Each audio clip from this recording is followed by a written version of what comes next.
હાલ મહત્વના સમાચાર સામે આવી રહ્યા છે। બોડેલીના મેઇન બજારમાં આગની ઘટના ઘટી છે। બોડેલી નવા બજાર એક દુકાનમાં આગની ઘટના તો આગ લાગતા એક દુકાન સંપૂર્ણ બળીને ખાખ થઈ છે। આગ લાગતા આજુબાજુની દુકાનો પ્રભાવિત થઈ તો શોર્ટ સર્કિટથી આગ લાગી હોવાનું અનુમાન લગાવવામાં આવી રહ્યું છે। ફાયર ફાઈટર આવે તે પહેલા સ્થાનિકોએ આગને કાબૂમાં લીધી છે। તો બોડેલીમાં પાણીનો બંબો હાજર ન હોવાથી છોટાઉદેપુર અને જાંબુઘોડાથી ફાયર ફાઈટરની ટીમને બોલાવવામાં આવી હતી। ઇમરાન મિર્ઝા, છોટાઉદેપુર।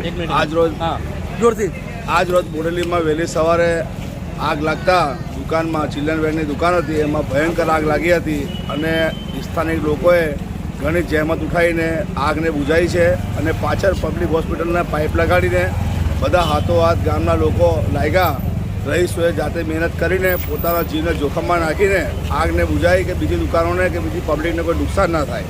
અને બોડેલી નગરપાલિકા હોવા છતાં પણ અહીં આગળ બંબાને ફોન કરતાં 2 કલાક લગીને બંબો આવ્યો નહીં અને રહીશો પરેશાન થઈ ગયા। આગ બિલકુલ આમ જ્વાલામુખીની જેમ ભડકવા માંડી ત્યારે પબ્લિકે પોતે જીવનો જોખમ લઈને આ આગને બુઝાવી છે। અને આવી નગરપાલિકા હોય ને એપીએમસીમાં કોઈ સુવિધા બંબાની હોય ના અને જાંબુઘોડાથી 2 કલાકે એ બંબો આવી રહ્યો એ બહુ દુઃખવાળી વાત છે। અને આ પબ્લિકની કોઈ સેફટી નથી કે ભાઈ આ એપીએમસીમાં આટલો કાર્યકર્તાઓ બધા કામ કરી રહ્યા છે પણ બંબાની કોઈ સુવિધા છે નહીં। વહેલી તકે નગરપાલિકા છે તો બોડેલીમાં કોઈ મોટો અકસ્માત ના થાય એટલા માટે પાણીની બંબાની વ્યવસ્થા તાત્કાલિક અને આ વ્યવસ્થા કરવા જેવી છે જેથી આગનો આ સામનો કરી શકાય।